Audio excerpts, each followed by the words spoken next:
Welcome back to the garage, ladies and gents, and thanks so much for joining us. Well, we continue to make pretty good progress on this old Sportster. It's finally starting to come around and look a little bit better, and last time we actually bolted some new parts on it. Now, they're far from quality parts, but they're definitely new parts.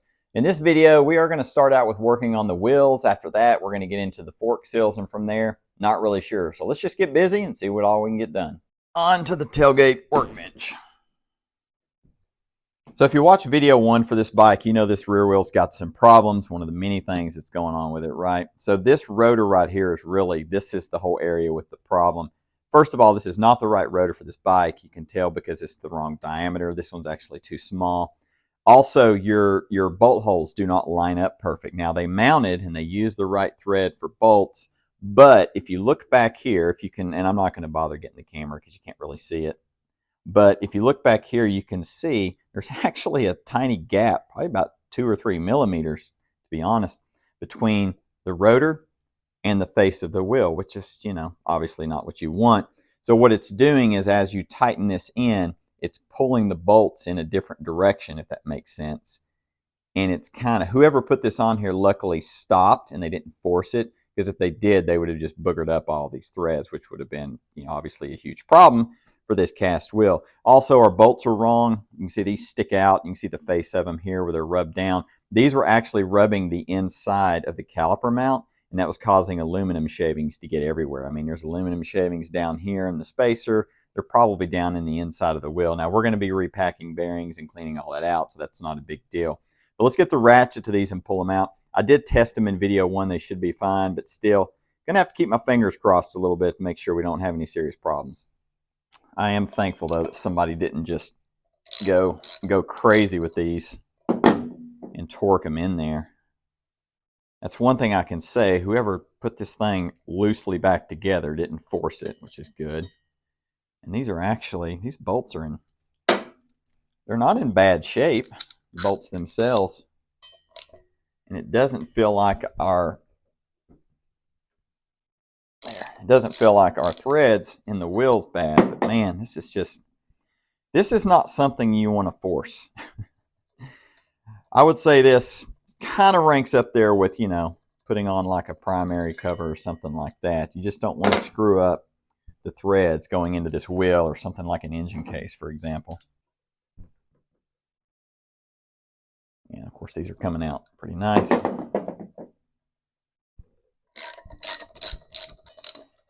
Oh, boy, that one's not even on there. Bolts are good. Still good bolts.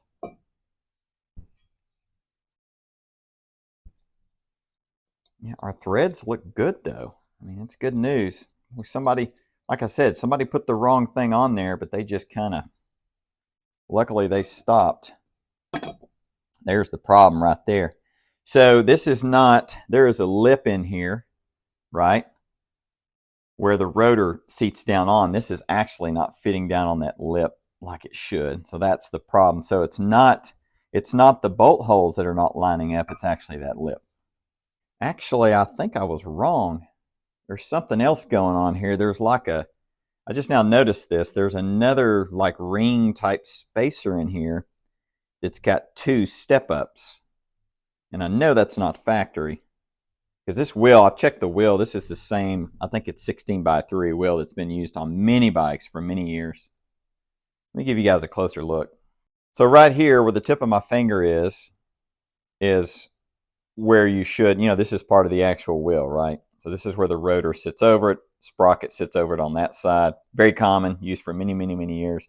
But then there's this extra spacer piece in here that almost feels like weak, either weak metal or almost plasticky. As somebody put on there, I'm trying to give you guys a good view of it here. So you've got this part right here, which you're supposed to have, but then you have this other step up and then another one. So the rotor they had was sitting on this first one, but it was bottoming. I'm laughing. I've done silly things too. So I'm going to choose my words wisely here because I do plenty of dumb things.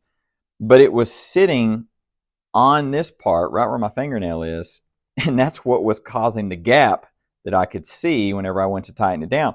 So the bolt holes were actually fine. I don't know why somebody did that, thinking that would work, but I don't know. But I'll try to pry that off, mean, worst case, I can always cut it, I guess. I want to try it first with this tool I've got. This is actually a piece of plastic. These are actually useful, by the way. These are sold for car stereo installations on modern cars where, you can pry stuff apart. They're great because they don't damage anything. Well, hopefully not. Oh, yeah, it's coming off. We'll just kind of go around here, try to pry it because, these wheels, this is soft aluminum. That's why I get so nervous with this stuff. Yeah, it's going to come up. I'm not really sure what this is. If anyone knows what this is, put it in the comments. I'll show you a close-up here once we get it off the rim. Get off of there. Come on. You're so close. There it is. Yeah. Here's a close-up for you guys to see. This is like, it feels like, you've heard the term like pop metal, just cheap junk. That's what this feels like. It feels like real cheap. It's aluminum, but it feels like very, very cheap aluminum. Almost like the kind of thing you would find in packaging for something that you throw out. If anybody's seen that, put it in the comments. That's new to me. That's crazy that somebody put that on there. And for kicks, we'll just test fit our rotor here that we bought.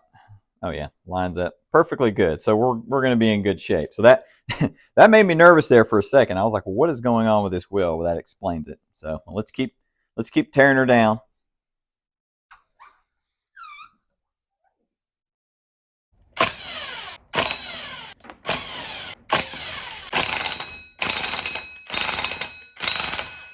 Other than this one right here, these were not that tight. I don't know why that should shock me. I probably should have tried it without the impact.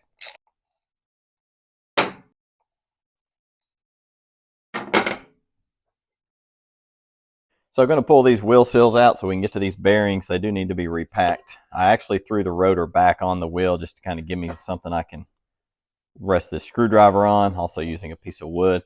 Just trying to be careful not to hurt this lip right here, but usually these seals come out pretty easy. Let's see how this one does. Oh, look at that. It's just, I could have probably pulled that out with just my hand. So that was easy. And actually the grease in here, these bearings don't look too bad at all. I mean, yeah, they're dirty and everything, but they feel good when you turn the wheel. It looks like somebody might have actually repacked these at some point. I'm rather shocked. Very shocked. But anytime you pull stuff out of these wheels, just kind of remember the orientation of everything so you can get it right back in the way it was. I'll clean that up. But so far, so good. I like what I'm seeing. This wheel seal over here is actually pressed down in there really far. There is a preset depth, or not a preset, there's a depth that you're supposed to press these in. I don't know if this one's supposed to be this far, but the problem is I can't get anything under it, including a screwdriver or my hands. I can kind of, maybe I can jab it in there a little bit. There we go. That worked. Jabbed it in the side a little bit. Just don't want to damage that bearing. Check this one out. This one's the same thing. Again, they look bad, but they're not in horrific shape. They definitely need more grease, but I think you can tell somebody, I'm pretty sure, has at least repacked these once. So not too bad. We'll get all this stuff cleaned up and, of course, repacked. Now we're going to take our bearings and just throw them in some cleaner. For me, I like to use either acetone or rubbing alcohol. It just depends on what's available. If you don't want to use those two, just go to the Googles. There's all kinds of ideas out there you can look up. And once you get your bearings cleaned up and dried off, you can start the fun process of packing them. It's not difficult. It can just get a little annoying, let's be honest. Now, they do make tools to pack these. They're actually pretty cool. If I did this all the time, if this was like a common thing for me, I would probably definitely get one. We'll throw our freshly packed bearing in. Of course, don't forget to clean out your hub. I think that kind of goes without saying. And get our wheel seal in. These are usually pound in pretty easy. Now, there is a little like a hollow void on the inside of these seals. You want to fill that with grease too as well.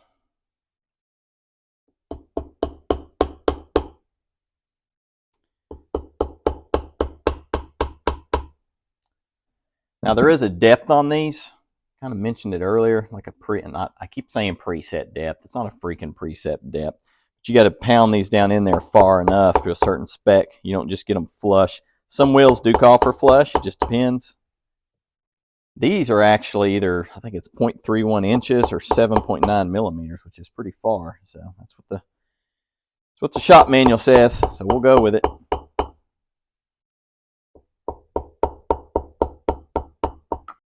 right, I think we're good. I think we are about there. Good. One side done.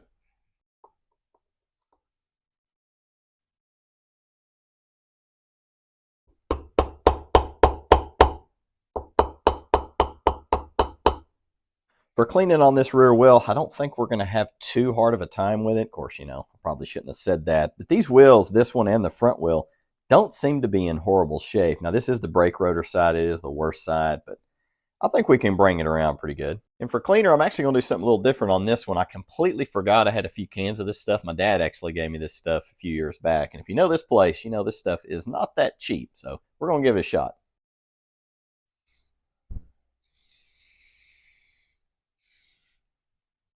Well, that can, so much for high end. That one's about dead. Of course, it's close to being empty, but luckily I got some more. Yeah, let's try again. Oh, yeah. I forgot it was all foamy.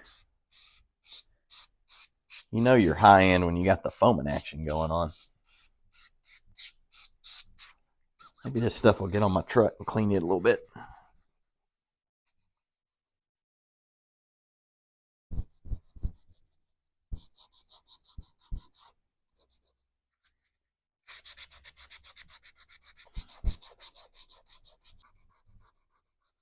Well, we're just a little ways in and not too bad. Look at those two areas right there.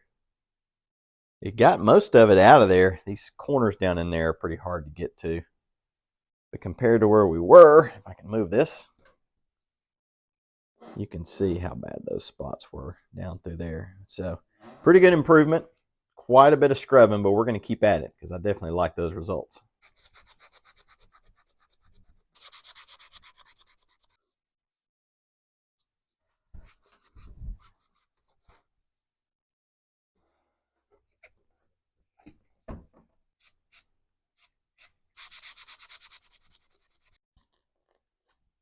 This is a great way, too, to make your hands get really sore.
I think I'm a little impressed with this.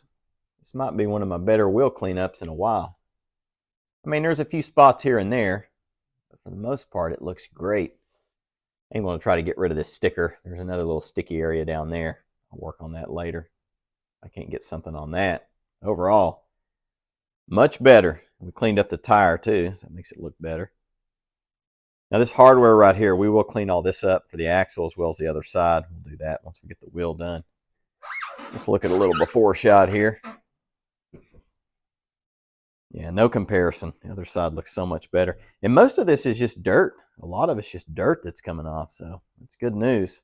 And I think the other side that we cleaned up was actually in worse shape. I think we're going to be good. So we're going to work on this other side off camera, and we'll be right back. Just like that, we got our other side cleaned up. Looking pretty darn good. And I do think I was correct. I do think this side was in better shape just a little bit. That's why I think it looks just a little bit better. One thing I did notice when I was working on this is right here. You can see there's like little lines on these, I guess we'll call them these fins or whatever.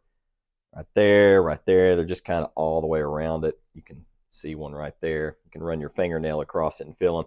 something was hitting that. I'm guessing it was the chain guard, maybe. I have no idea. Hopefully I remember that when we mount it back up. We'll just check to see if anything's hitting that.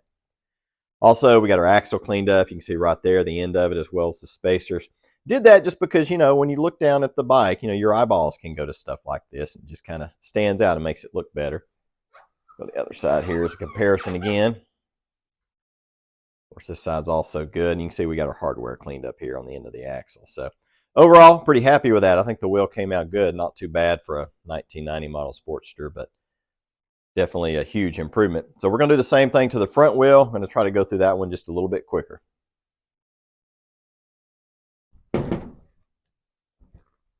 If you are going to be using an impact like I'm about to do, it's probably not a bad idea to use sockets and an adapter that's actually for an impact, unlike what I'm about to do. You just run the risk of breaking this stuff if not.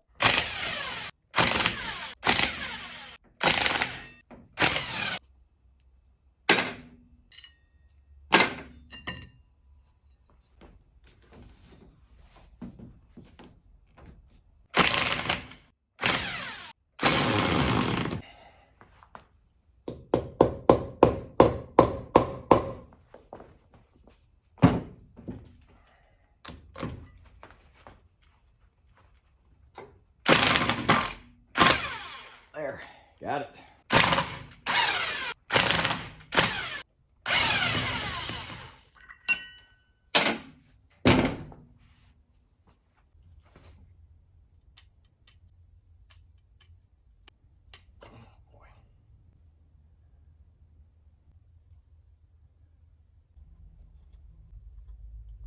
There it goes. Oh. Grief. There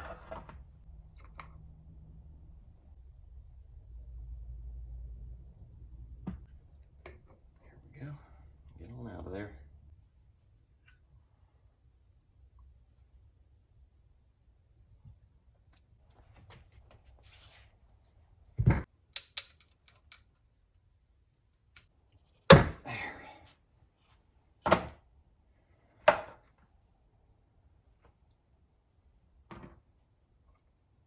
I promised to go through this really quick.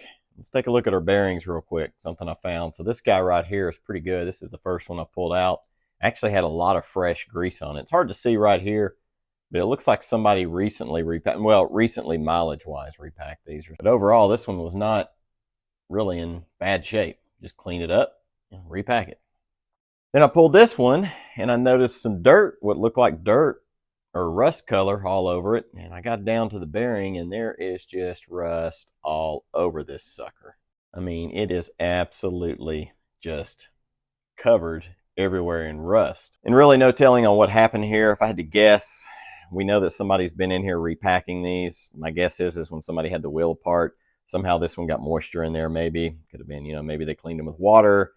Maybe they just put them back in there and there was moisture that leaked in somehow. Don't know, or they just left them out for a while. But kind of a shame. So we'll order some new bearings once those show up. We'll get them in the wheels. But for now, we're going to go ahead and clean out this hub, and then we're going to start cleaning the wheel itself up.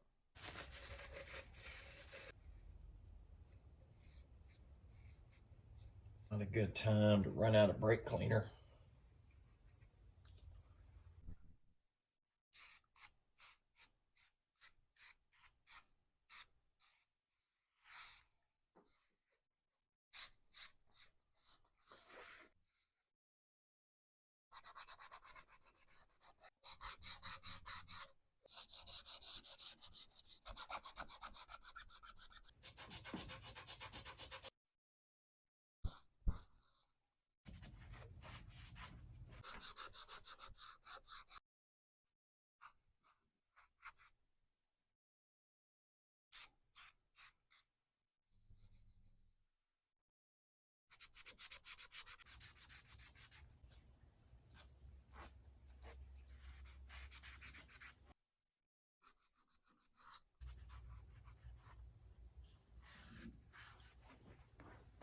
We got the brake rotor side all done. That is looking pretty darn nice. I do think this wheel is going to look pretty good on that bike. But let's get back to some more cleaning.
Toss our sprocket and rotor on here and see how they turned out.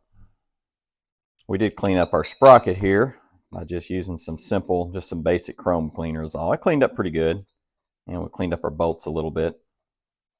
Now we will get this stuff Loctited and torqued down like it's supposed to be, but just wanted to see how it looks real quick. Once I get somebody to help me hold on to this thing, I'll get it all torqued down. It is looking good though, you gotta admit. It's in pretty decent shape.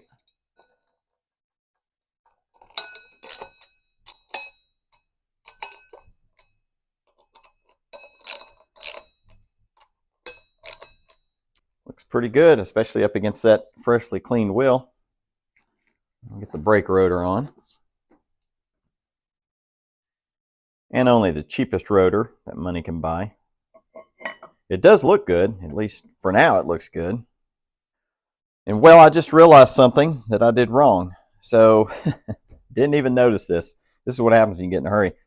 These are supposed to be flush fit Allens that go in here that are, you know, sit flush with the rotor, and I ordered these button heads, which do not work at all. So now I've got these bolts I spent about, what, maybe 15, 20 bucks on that I can't use. So anyway, you can just look at the rotor for now, but I'll have to track down the correct bolts for it. Just a little bit irritating, but I guess it happens. Let's see if we have better luck with this front rotor. It did clean up pretty good though. I like it. I guess I should have paid more attention on that rear brake rotor. Should have been pretty obvious, but it happens. You're going through this much stuff, you're bound to get something messed up. Unless you're perfect, of course. And if you're perfect, let me know your secret. There's the front. Boy, that front wheel turned out fantastic. I love the way that, I'm really loving how that rotor looks on there. I think that was a pretty good win. I'm going to move on to these fork seals here, which means unfortunately I'm going to get our nice fork sliders all dirty. Nasty down in there. I can't even see where the clip is. Gross. Gross. Gross. Why are these things all stuck in here? Man.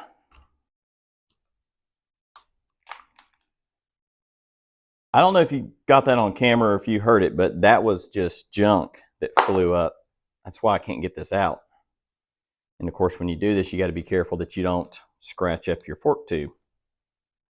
There it is. Crazy.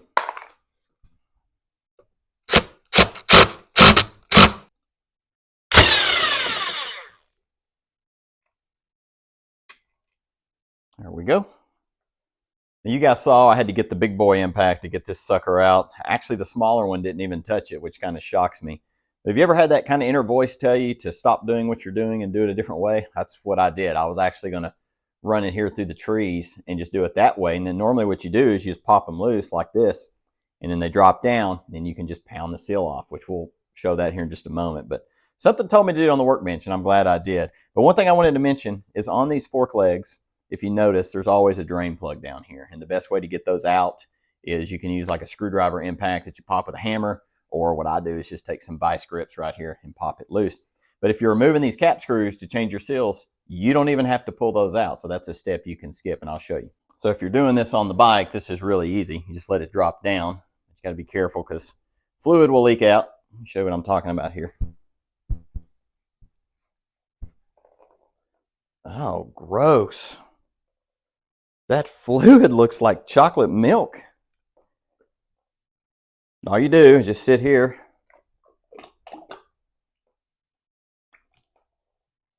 Let it drain. And then you just stay on camera and you do this really awkward and inappropriate motion for a while. Well, that is nasty. There must have been a lot of water that got in there. That looks like, and there's not much either, not much at all. It almost looks like chocolate milk.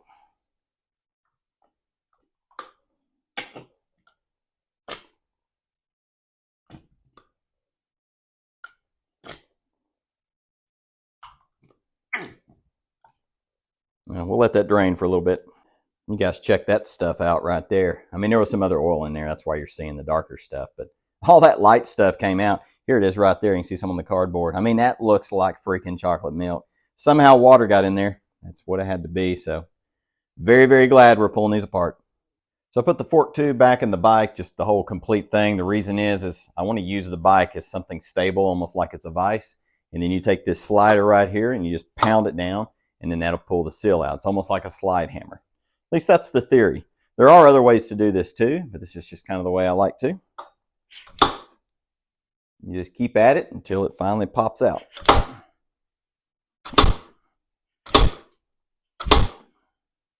Yeah, she's coming out. There we go. If you leave the fork tube in the bike, it makes it easy to get this top cap off. Obviously, it's hanging onto it. You can put it in a vise, but why do that when you've got the bike? Just remember, these are spring-loaded, these caps. Boy, and of course, you know, everything else on this bike's loose except for this.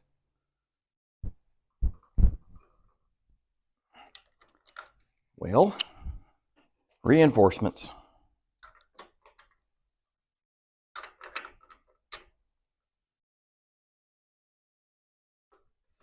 There she is.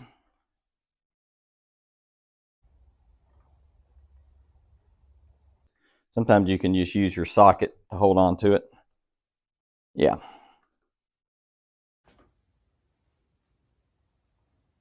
Like I said, just hold on to this stuff because it can go flying. See, just like that.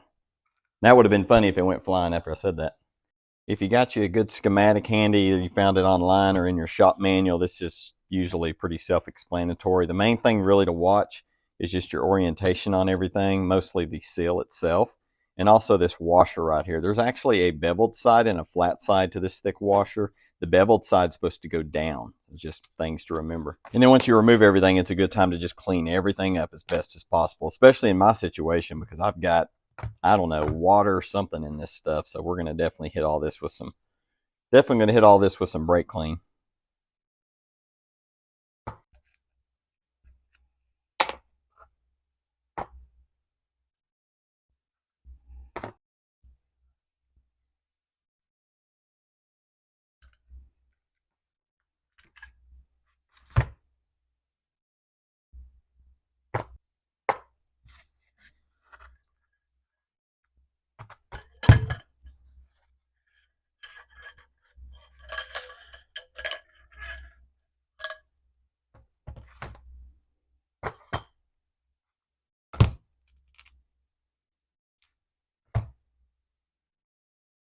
Yeah, stay. Stop rolling.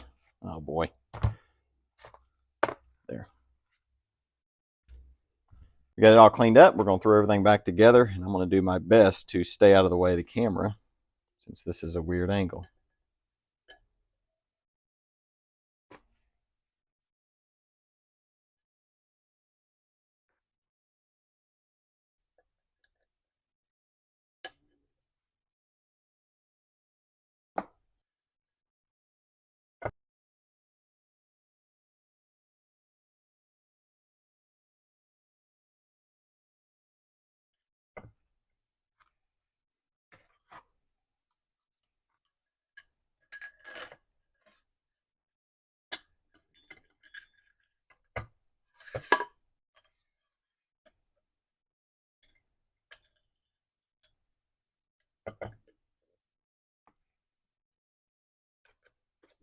I'll take our nicely polished fork slider that I now have to repolish. It's not a big deal though. We got it cleaned up good enough.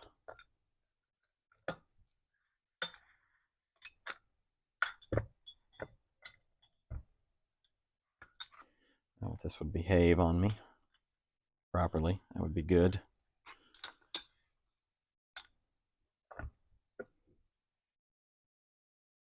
I'm just going to get this guy started for now. I'll tighten it up good when we get it on the bike. Here's what I love about 39mm tubes. Oh, those seals are going in there pretty good. All you need, 1.5 PVC. Just cut it to 1.5 feet, whatever. And that actually fits on these 39mm perfect. Just going to hammer this home. What you want to do is you just want to keep hitting it enough to where you can get that clip back on there. And I think that'll do it. Careful not to scratch your tube.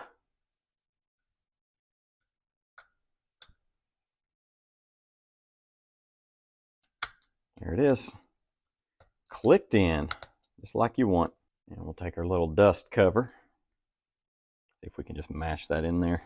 All right. That is all in. Now for your cap here, the top cap, the chrome, just if you got any bad edges where you removed it, just make sure you're kind of, in that same spot as before. We'll line her up just like that. And usually you can take this guy and do the same thing.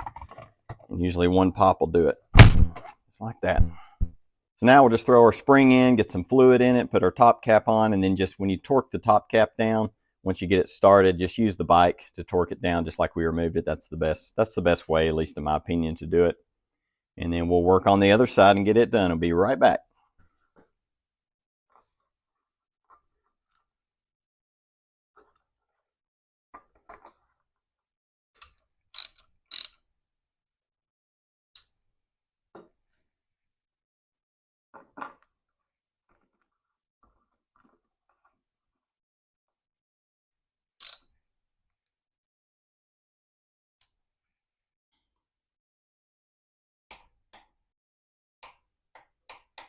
We got our wheel bearings for a front wheel in and all packed. We'll get these in real quick.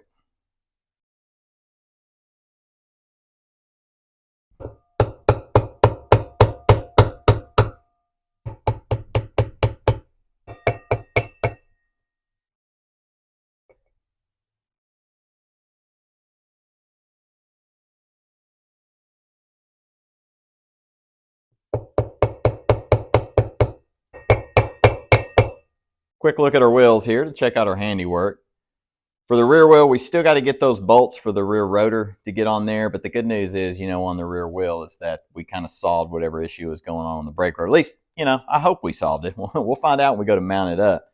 But that wheel overall turned out fantastic, and of course we got all the bearings packed. And the front one actually turned out better. I mean, it looks great. Look at that rotor. That rotor turned out really good. Of course, we got fresh bearings in there. One thing I didn't really address is I took that little cap that goes on the other side of the hub, over on the back side, off. In case you're wondering what that is, if you've seen it on bikes, that's just so you can run another disc. That's just dual disc models. They just remove that cap and put the disc on there. I pulled it off purely for cosmetic reasons. Going to just spray paint it and put it back on just because it had some rust spots on it and some pretty ratty looking hardware. I figure, if you're going to go to this extent, you're going to polish up your fork sliders and you're going to clean up your wheel, you might as well do that. But overall, pretty happy with the wheels. I actually think they turned out better than some of the other bikes I've done lately. Nothing really to look at on our fork seals, but I wanted to show this. So this is the dust cap, or whatever you call it, that goes, right above the fork seal. Didn't even think about this when I pulled these off. This is the actual one that I pulled off the one on camera, or the first fork tube that I did. And look at these cuts right there. I'm guessing that's from dry rot. I don't know. Could have been somebody hit it with a screwdriver. Both sides were like this, by the way, but you can see right through there.